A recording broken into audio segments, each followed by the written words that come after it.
good afternoon, good evening. And as Ashley mentioned, my name is Katrina Buzanis, and I'm a program manager at the IFA. So with the growing populations of older people around the world, these groups cannot be excluded from full participation in society.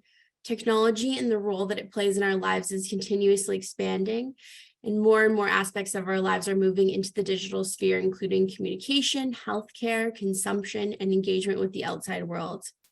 Digital platforms and services must be accessible to all, and their design should consider the unique sensory, motor, cognitive, and lived experiences of users. So here to speak today on accelerating older adults' usage of digital services is Dr. Michal Halperin Ben Zvi. So Dr. Halperin Ben Zvi is a design strategist and researcher at JDC Eshel, and she combines her expertise in technology and the psychology of aging to create digital solutions that meet 65 plus needs, abilities, and desires. So she led on behalf of JDC and Digital Israel the research and writing of login, guiding principles and standards for inclusive digital services for the aging population, which we're going to get into a little bit today. And she helps improve digital strategy and supports product development through research and a deep understanding of older users' behavior. So welcome, Dr. Halperin Ben Zvi. Hi, everyone. I'm very happy to be here. Thank you all for joining us. Yes, thank you so much for joining us. So we're going to kind of jump right in here as we always do at the Global Cafes. So I'm going to ask you to tell us a little bit about your background. And I want to also ask a little bit what prompted you to pursue a degree in the psychology of aging, which I think is very fascinating. So I wonder if you can tell us a little bit about that. Yeah. Well, I'm coming from psychology. I was a social psychology, and I had a very meaningful grandmother. She was so meaningful that when she was at the age of 86, I took her with me to India. And I think it was the first lesson I had on accessibility. I don't know how many of you, there was someone from India in the crowd, but when you try to measure the gap between the rickshaw floor to the ground with the 86 years old woman, that's the first lesson I had about wanting to make our surrounding more accessible. So when she got old, I suddenly realized that I don't know much about getting old, what it's like to getting old. And I was already a psychology. So I decided to do my PhD in psychology of aging. And about 4 years ago, I joined the National Initiative to Promote Digital Literacy, which belonged to JDC and Digital Israel here. And I was head of research on how all the adults perceive and learn digital tools. And after witnessing hundreds of older users struggling with different devices, I started thinking maybe we should take the knowledge we have on how it's like to get old, different psychological, cognitive, sensory things that happen as people age, and to create better product. And so I started working with product teams, with design teams, with data analysis, different product professionals. And I started gathering a lot of knowledge and a lot of research. And I did a lot of research on this field. And together with experts from the industry and the academic, we sat down and we wrote together the national guide on how to the national guide, how to increase the usage of digital platforms, and this is what I'm going to share with you today. And it's very practical guidelines to how we can design better products that will be more inclusive. And today I'm working with B2C companies and government and municipalities and healthcare providers to make sure that their platforms, the digital platforms, will be more inclusive and to find ways to increase the engagement of older users. Yeah, thank you. You mentioned the guide, and I see that Luana has just put a form in the chat. So we're going to speak a little bit more, but I want to ask a few other questions before we kind of speak a little bit more in detail about some of the best practice and principles that you've recommended. So I want to know kind of what specifically made you interested in focusing on digital solutions as an accessibility point for older people? I think it's clear to all of us especially after COVID-19, but even before, that today to be part of the digital world, it's something that it's a must. Okay, if you're not part of the digital world, if you don't have access to your bank account, if you can't, you don't have access to government services, to healthcare providers, it's damage your mental and your physical health. So today's something that you can't deal without. And a bit about JDC. JDC serves as a social incubator. It's operated in collaboration with the government of Israel, and we develop a national-wide and large-scale initiative to promote optimal aging. So today we know that digital literacy and digital inclusion are important and dominant element when we want to promote optimal aging. So it was a necessary to get more involved in the digital sphere.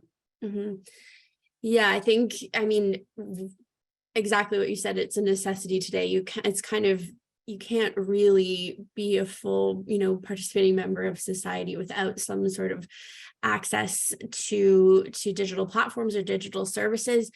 So I want to know, given you studied the psychology of aging, how did that work inform your work in digital spaces? So I'm wondering what kind of key lessons you took from that degree that you're now bringing to your work now. We have to, when we think about how it's like to be an older adult online, we have to take into account all the changes that comes as people age. If we take, for example, emotional aspect, as we age, our behaviors, motivations, goals are changing. We seem to be wanting different things. I can give you one example, maybe it would be interesting for you. One of the things that changes we age is how we perceive our age. One of the most important a question that you can ask an older adult, this is from psychological point of view, is how old you feel you are. It's a matter of subjective age, not how old you are, but how old you feel you are. And it's related to mental health issues, but also to physical health. People who are feeling older will tend to die sooner than people who are feeling younger. And I will give you just a small example of how it's related to the digital experience of so many older adults that we encounter. Few scholars ask younger participant and older participant how old they are. And they rank how old they feel they are. And usually, I'm not able to see all of you, but I would assume that most of us in the crowd feeling younger than their own age, right? You can note if you feel that you are. Yeah, I see John is raising his head, and most of us would say that we feel younger than our age, and it's a good sign. However, in this study that I just mentioned, when they asked them how old they feel, they were given afterwards, the younger participants and the older one, with tablets. Now, on those tablets, there were some familiar apps and some unfamiliar apps. And then they asked them again, how old do you feel you are? And surprisingly, for the younger participants, it didn't matter whether they were given an app or not concerning the question how old they feel they are. However, for older participants, the moment they were giving tablets, and even more if on those tablets, there were apps that they didn't know before, not familiar to them, they started feeling older than they were before. And this is something that we need to take into account. Older adults seem to feel older the moment they encounter a digital platform that they are not familiar with. They tend to feel older because of self-ageism. They seem to interpret they felt the technology was not designed for them and they're not familiar with the fact that getting old and technology are not going together. That's why we hear so often, I'm too old for it, when they encounter a new product, a new app or a new website. And what's worse even than this, that it's because of what we call in psychology a stereotype threat, it's affect the way they behave online. It's damage their ability to perform a certain task because they feel they're not capable enough. So this is really just a tiny example of how psychology and the digital sphere go together. but it's also related to executive function and cognitive changes, our ability to plan and perceive certain actions. It's decreased as we age. That's why all the adults tend to press on buttons they didn't intend to do. That's why when we put a button in the middle of our screen, they will be more likely to press it or maybe to close even the window. Just a general idea of what I'm talking about. Older adults are twice more likely to abandon any digital platforms, and they do it 30 seconds before younger users. So I will just give you an example. When I'm working with product teams, I can give you an example from yesterday. And we plan how a journey map, how a flow in our website look like. We're actually thinking how we can decrease the certain button that we don't want them to press on, because it's the damage of them pressing in a place they didn't intend to press on is much more higher. So it's the cognitive aspects, it's the emotional, the social, it's the sensory aspects, and it's all combined together when we try to create better product. Mm-hmm. Yeah, I think that's really interesting. And I think you've touched on as well some of that kind of self-ageism towards self, but also, you know, society kind of also paints that picture as well. So I want to ask, you know, we hear so much, I think, about the kind of the lack of tech readiness or the kind of the digital divide, a lack of knowledge, a lack of confidence that older adults often experience when using technology. And so I wonder if you can share kind of a little bit about the gaps that you see in your work in terms of, you know, digital, because I think there is a piece that society kind of does that, right? Society kind of puts older adult, you know, they don't build technology for older adults, or, you know, there's kind of a piece of that. So I'm wondering, you know, what are some of the gaps in digital literacy and in the platforms themselves that we need to address for older adults? When we in JDC try to tackle the issue of digital literacy, we were given a lot of help, by the way, from ORTS and other big NGO. And when we try to tackle this problem, we look at McKinsey model and we try to analyze what are the obstacles. And we noticed there's the issue of motivations, that they might be not so motivated, that the issue of skills and abilities, and this is something that we can train, and this is what we did in JDC. And it's the issue of accessibility and price. So when we try to tackle the issue of digital literacy, on the one hand, we try to increase the motivation and awareness and skills. And we did it through training, through digital literacy training and ongoing support. On the other hand, we also noticed that it's not enough to teach the older adults for certain tools, because as you mentioned, if the platform is not suitable for them, they're gonna have hard time. I can share with you that in the beginning, a few years ago, when I just started working on the guide, I had a saying, it took us around 10 hours to teach all the adults with low level of digital literacy how to use Gmail. Gmail is a complex platform which required certain mental models. But if you are an older adult without digital literacy at all, it takes you a lot of time to understand it. So I started saying, I wonder how many hours will it take me to teach Gmail people, Google people, to create better product and more inclusive product. I was quite naive then. Today I know it will take me much more than 10 hours to get Google people to create a different Gmail. However, what we do try to do here in JDC is to make sure that the older adult will get a suitable end device. We provide them with tablets. And we also try to make sure that services and product will be digitalized in an inclusive way concerning the design and the language and the safety issue, and providing with onboarding support, for example, and make sure there will be also a non-digital options. Now we have to, and this is true for the digital gap in general. You know, technology change so fast. There's more and more change. Just think about it. You know, here in Israel, we use WhatsApp a lot. I know it's not so common in the States, like this way to communicate. WhatsApp was only invented in 2008. Today, there are billions of messages sent per minute. Think of ways, think of going into Zoom, right? We didn't have Zoom 5 years ago. I mean, maybe even more. Technology changed so fast, and I think it's our responsibility to make sure that there's not a certain population, and in our case, the older adults, we left behind. So it's something that we have to make sure that on the one hand, we provide them with digital literacy training, and we can help the older adult to be part of our society. But on the other hand, we have to make sure that the product that we are and the platform that we are developing will be more inclusive. Mm-hmm.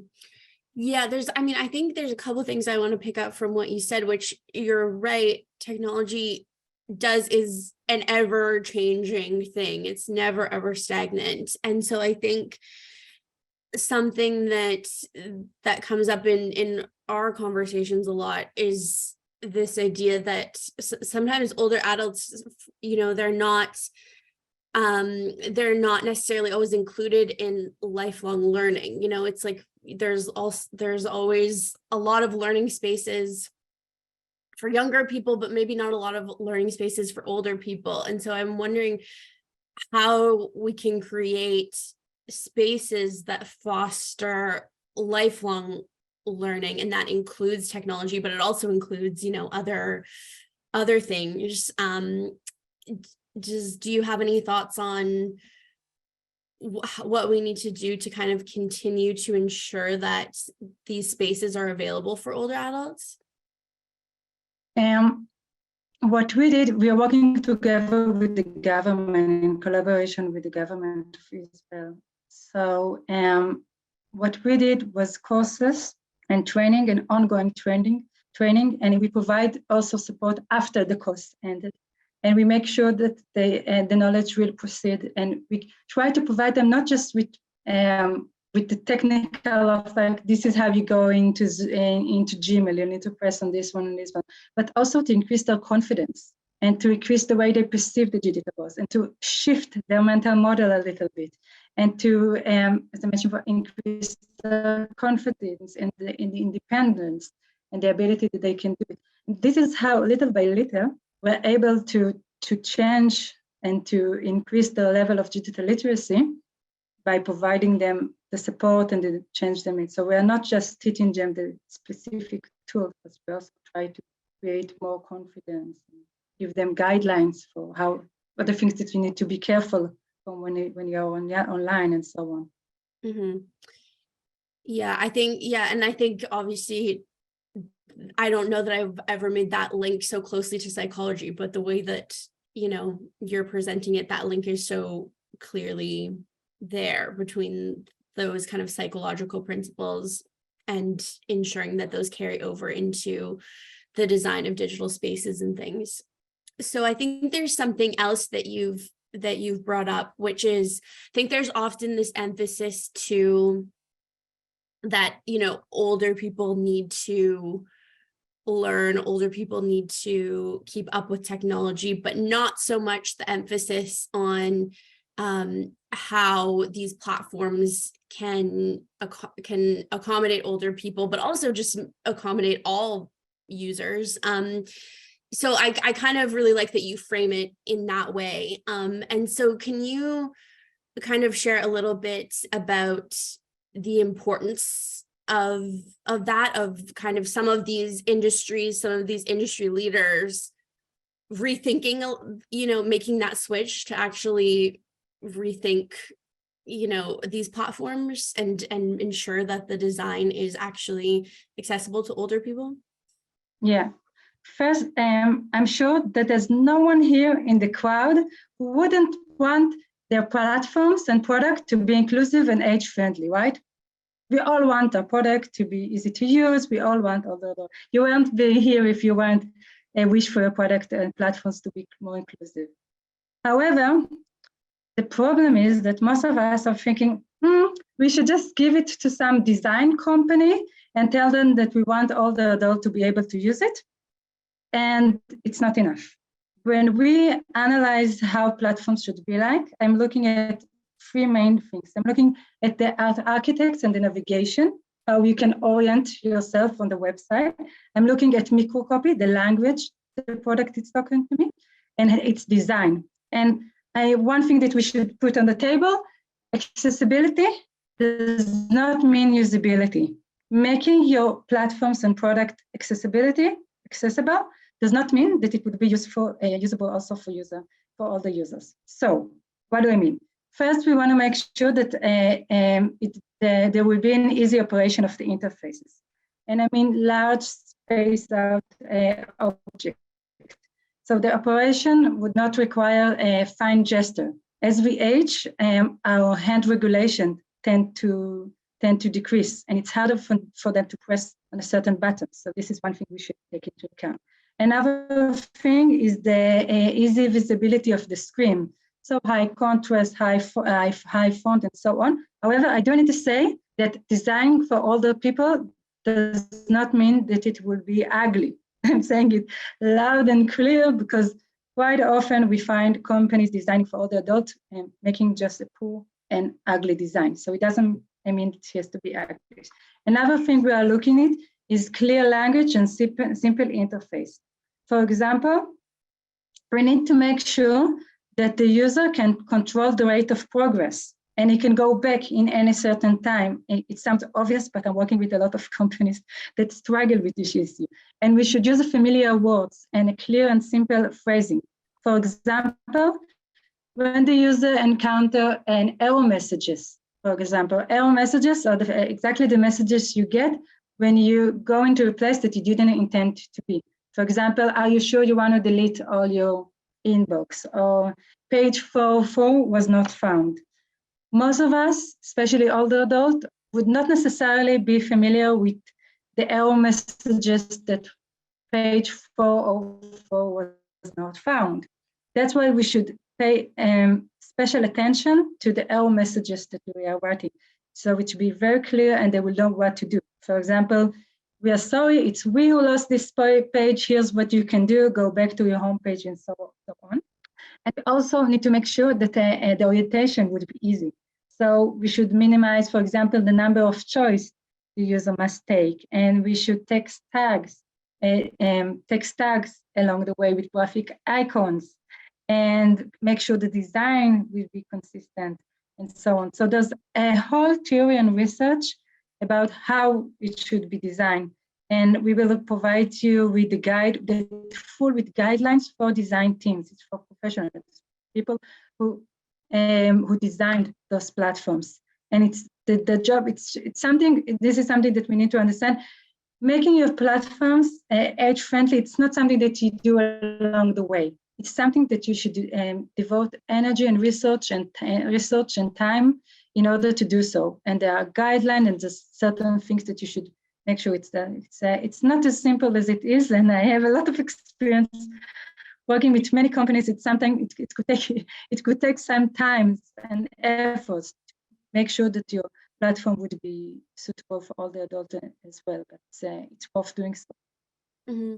So I do want to, that kind of brings us to the guide that you've developed, which I do want to ask about. But before I get to that, I want to hear a little bit more about your experience working with some of these industries. I'm wondering if you can share a little bit about, what they say when you kind of present this to them, what some of those experiences are like.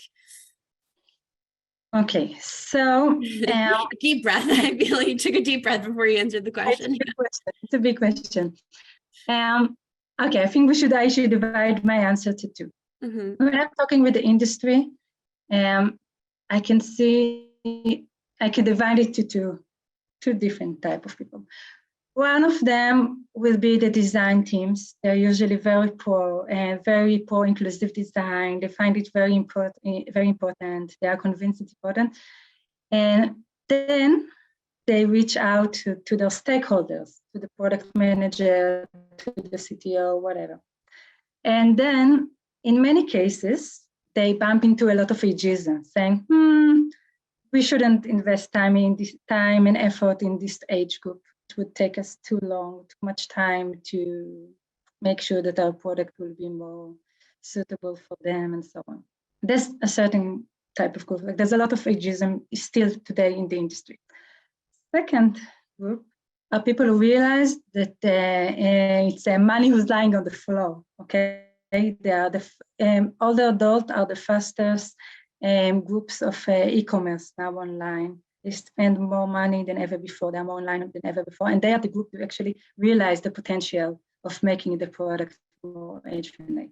And when I'm working with them, what I'm trying to do is combine the knowledge that I have from psychology of understanding how all the adults perceive and learn and interact with those platforms together with research. This is my background in UX research, and I combine the knowledge and the research together, and we try to create a solution. The variety between the products are so big. We have a problem, and we have a project with Moveit, for example. Moveit is the big transportation app here in Israel. Moveit. I don't know what's the equivalence in the US. I know they are quite common in Europe, in South America, and in other places around the world. And they're biggest transportation app. So together with them, for example, we're trying to find feature that will help all the adults and people with cognitive decline to plan their future ride. This is really just a tiny example, but what we learned along the way that all the adults, when they have a ride, when they need to take a ride in public transportation to unfamiliar place, they will check it 5 times and maybe sometimes a week before they would have to do their travel. So we will try to figure out with solution a feature that it will help them. This is really just a tiny example, but it's, yeah, I have example from healthcare providers, from app that create that teach people how to play piano, and different, like I have a variety of example. Every organization, every startup, every healthcare provider is a bit different. With them are a bit different. Mm-hmm. Yeah, I mean, it's interesting. It's very interesting to hear, I think, because I think you're right. There's so often, I can imagine that there's so often kind of pushback, but then when you think about the reasons, you're like, why wouldn't you kind of try and include older adults as this huge population that you're leaving behind? So there's actually a great question from David Richardson in the chat. David, I wonder if you would like to unmute and pose your question. Katerina, I'm just stopping you. This is one topic I want to make clear. Sure. Concerning inclusive design. Mm-hmm. In many cases, solution that would be good for older adults would also be better for younger adults. Mm-hmm. For example, labeling the tags. For example, if we look on Zoom platforms and you see on the bottom, you have mute, stop video, and you have labels on each icons. Those are the things that are very good for younger users, as well as for older adults who might be not familiar with what the meaning of the microphone or the camera, for example. And there's a very nice study saying how younger users and older users will be more likely to predict right the meaning of each button. Those are examples of things that are good for younger users and older users. Mm-hmm. This is the a concept of inclusive design. You can design for the older ones, it will be good also for the younger one. However, there are some cases when it doesn't go together. And this is what require more research and more emphasis. For example, e-commerce website plan designed in a way sometimes that it's not so good for all the adults and it might damage younger users. So the reality is a bit much more complex than what it looks like. So it's part of it. Yeah, absolutely. So yes, David, go ahead. Thank you, Katrina. Yes, in Ontario, the province that I live in, the government has declared its intention to digitize more and more provincial services for reasons of efficiency and access and so on. But they have never announced an equal commitment to ensuring that no populations are left behind. And while communities do what they can and nonprofit organizations do what they can to try to bring older adults along and increase the digital literacy, there's nothing in a concerted way offered by the provincial government, the government that has declared its intention to digitize more services. And I'm wondering what role you think governments of different levels should play in ensuring that, along with their intention to digitize more services, there's an effort to ensure that no one is left behind. So as I mentioned, in JDC, we work together with the government of Israel in collaboration.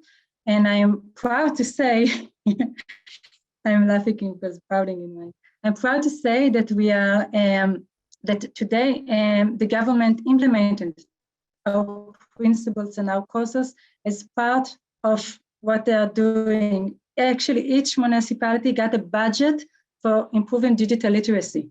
And here in Israel, we have 3 major populations who have low level of digital literacy. It's the Arab population, the Orthodox population, and older adults.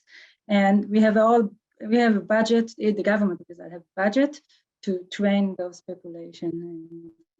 There's also a government decision that the services will be more inclusive and the services will get improved for those populations in particular. So, and when we are working closely with the government, I for example, work with the people who plan and design the entry to all the government services online. So where they consulted me of how to create better, more inclusive platforms so it would be easier for all the adults to use. So it's something that the government take into account. And they do try to make sure there will be also offline solution as well. Yeah. Oh, sorry, go ahead. I was just going to say, so I would infer from that you think it's the government, the role of government is crucial to yes. Yeah. Yeah, there are some cases, I know not in Israel so much, but there are some cases I know there's a lot of insurance companies and banks and health care providers that were also involved in the issue of to promote digital literacy. Here in Israel, it's more national-wide, and yeah. So just picking up on that, since that is so important to have government buy-in, but also industry buy-in, and supporters and champions and things like that. So this is picking up on a question from Shmuel, who asks how older adults in industry can support the accelerating the use of digital services for older adults, for adults 65 plus. So I want to know, how do we gain their buy-in?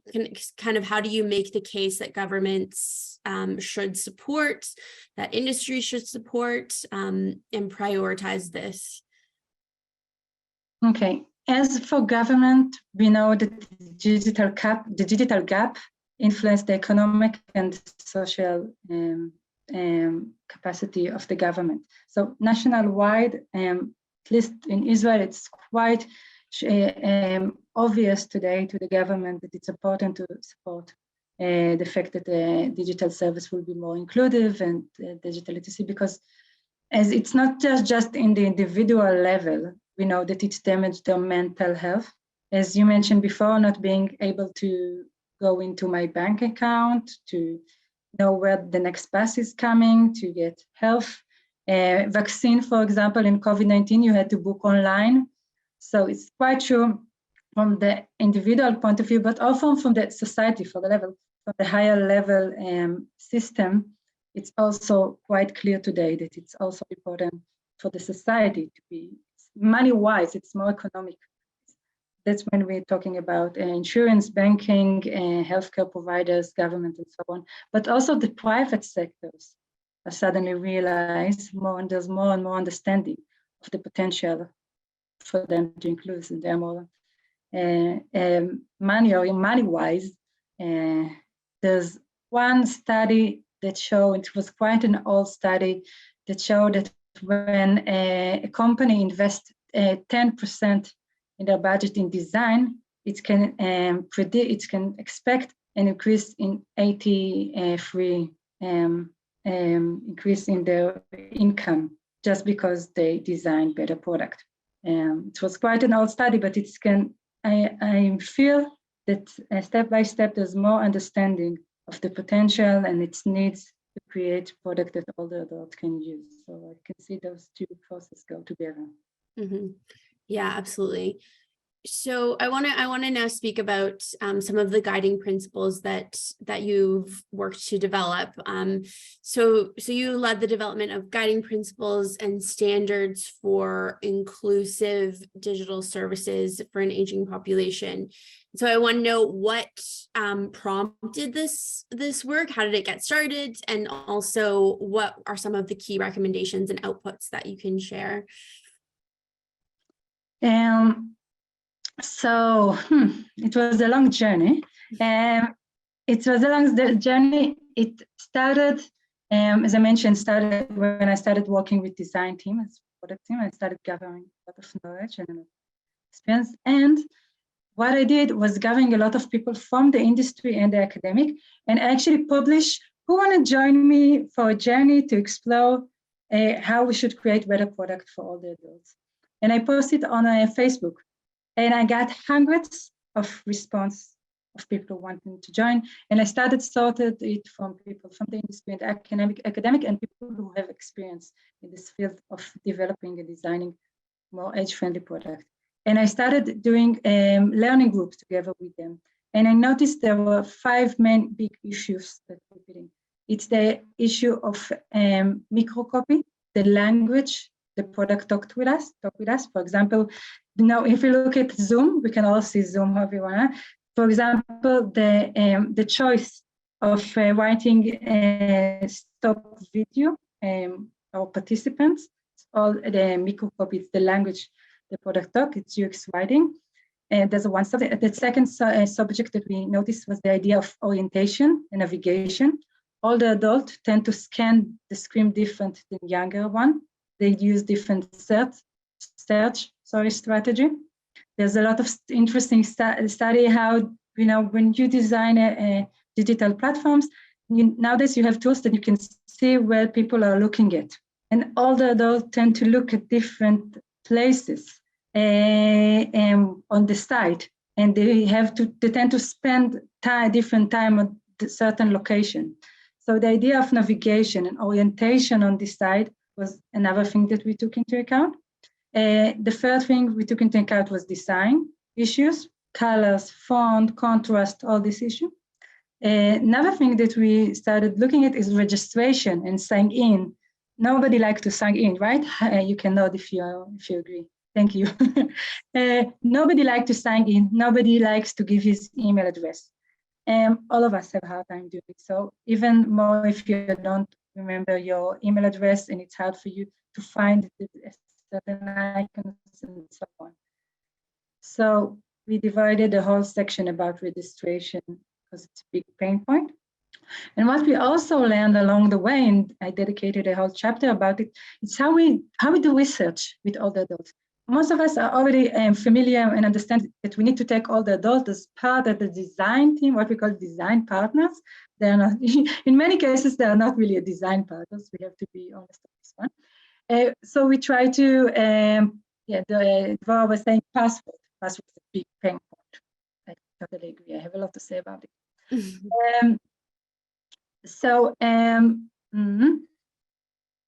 Let's say again.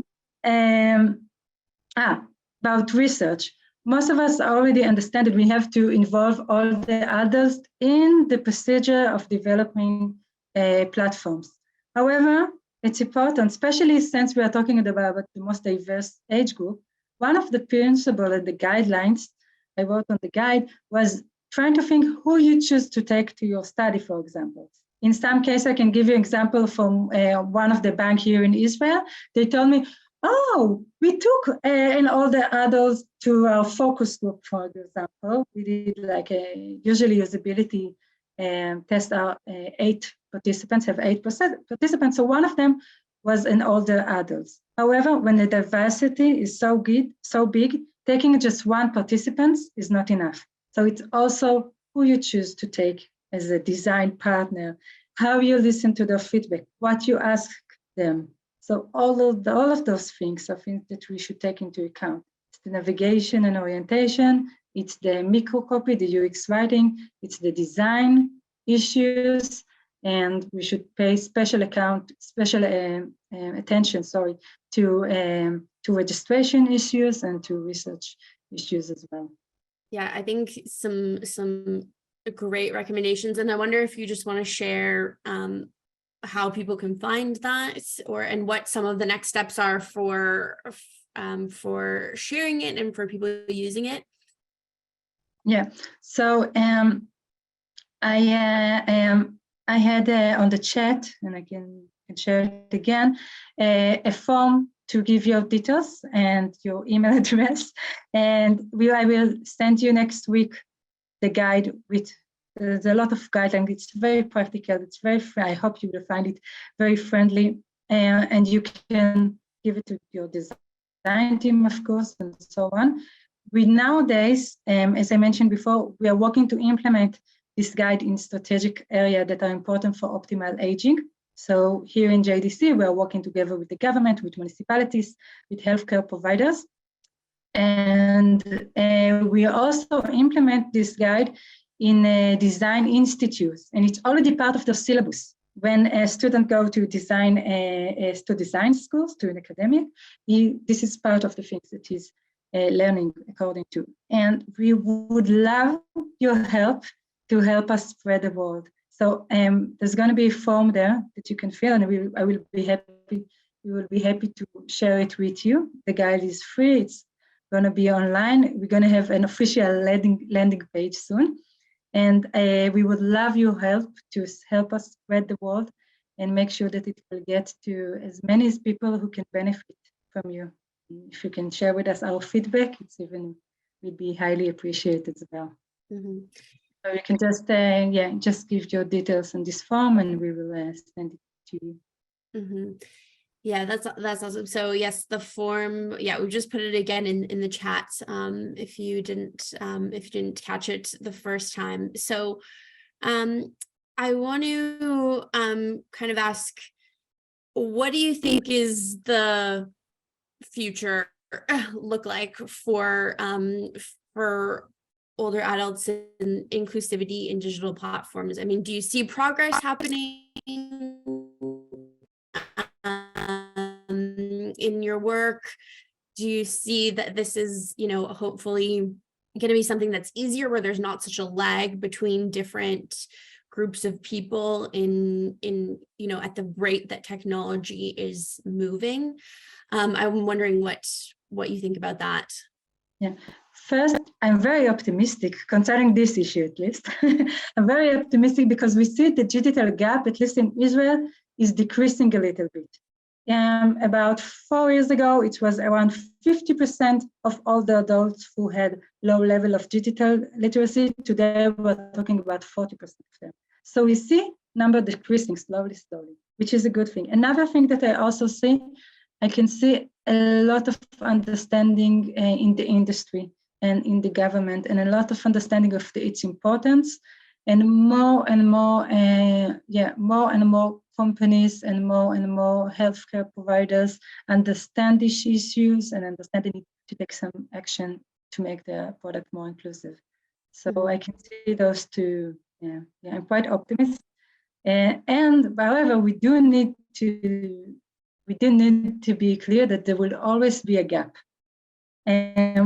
I don't know about you, I'm sure that I will experience some gap when I'm looking at how 10 years old people are behaving online and the different products that they are enrolling in. I feel old. So I have no doubt the technology changes so fast. We will all might be feeling there's certain things that we don't know. When we, as you mentioned, long life learning, we will have to be a long life learning if you want to keep up with technology. Mm-hmm. Yeah, and I think it's important that shift happens as well, that there's emphasis on lifelong learning, because I think right now that's not necessarily something that we have in our societies, this emphasis on continuously learning and creating spaces. So I think that there's a couple questions in the chat. We have kind of a couple minutes left before I want to introduce our next the speaker for next week and pass it back over to you just for some key takeaway messages. But there's a lot of questions kind of in the chat about there needs to be choice, but also kind of a mentioning of different types of technologies like voice activated programs and things like that. So I wonder if you can comment on including, there's so many different pieces that can be included. So I wonder if you can make a comment on just the importance of choice and the importance of these different tools being brought into design and technology. Well, in many cases, when it comes from government services, municipalities and healthcare providers and bank, by the way, as well here in Israel, there's an obligation to make sure there will be also an offline option to connect. So there should be a digital platforms, which would be maybe easier for many parts of the populations, but also there should be an offline options as well. And in terms of working with healthcare providers, for example, the questions are where to put the number, the contact number, the phone number that someone can turn to on the website. It's a big issue, whether you want to highlight the option to create a phone call or not. It's a big issue. And also bank services, by the way. So we do need to make sure there will be also an offline option for people to get the service they need. However, I do see a lot of improvement in this field. Mm-hmm. Yeah, thank you. So I think I am going to pass back over to you, Michal, for some takeaway messages. But before we do that, I do want to introduce next week's speaker for the Global Cafe. So next week joining us, you have Professor Vivian Liu, who is the director of the Sao Paulo Center on Aging, who will be talking about leadership in the field of caregiver health and well-being. So I hope that everyone will join in for next week's speaker and next week's conversation. Again, every Friday, there's always a new Global Cafe. And then I do want to give the floor back over to you, Dr. Halperin Ben Zvi, for just your final takeaway messages from their conversation and what people can take away and walk away with from. Okay, so I'm hoping that all of us realize by now how important it is to create inclusive product. As I mentioned before, it doesn't have to be ugly. Design is something that it's worth paying a lot of research and a lot of energy and time to make sure that it will be more inclusive. And it's not enough just to say our product is inclusive. We have to make sure the design, the UI is good. We have to make sure that the UX, the flow, the orientation, the navigation of our website is good, and the language the product talks to us will be suitable for all the adults. There's a guideline. It's a whole research area, and it's something that it's worth putting your time and energy if you want to make sure that the end users will be able to use it as well. It's never the user fault that is not able to go into your website or into any kind of platform, digital platforms that you have. It's not their fault. It's something that it's our responsibility to make sure that it will be inclusive. And thank you very much. And I would appreciate if you would help us to spread the word and to spread the guide that we'll make. We would like it to be everywhere in the world that people can benefit from it. So it will be highly appreciated. And I actually think there was another question in the chat just regarding your research. Is there any way that people can find your research, some of the things that you talked about, bringing in psychology and things like that? Yeah, I will. I will add a few articles I wrote about it. Yeah, I will share with you articles about it, and of course the guide that I wrote. And yeah, feel free to contact me in any way, and I will be happy to assist you. Great, thank you so much. I mean, I think in today's world, it's really not an option to not be engaged in digital spaces, which is something that we talked about today. and the lack of accessibility and things kind of keeps people, outside of full participation in society. And so to continue to create age-friendly environments and foster good quality of life and decent work and social connection and all of these things, it's so important that these spaces are inclusive. And as you mentioned, inclusive often means inclusive for everyone. And so I think something that was really great that I'm glad you mentioned is the importance for industries to recognize the unmet needs, but also some of the unfulfilled opportunities, on their end as well. So I'll thank you so much for being with us today. And I encourage everyone to take a look at the guide that you've put together and some of the resources that we'll share. So thank you so much. Thank you. Thank you all for joining us.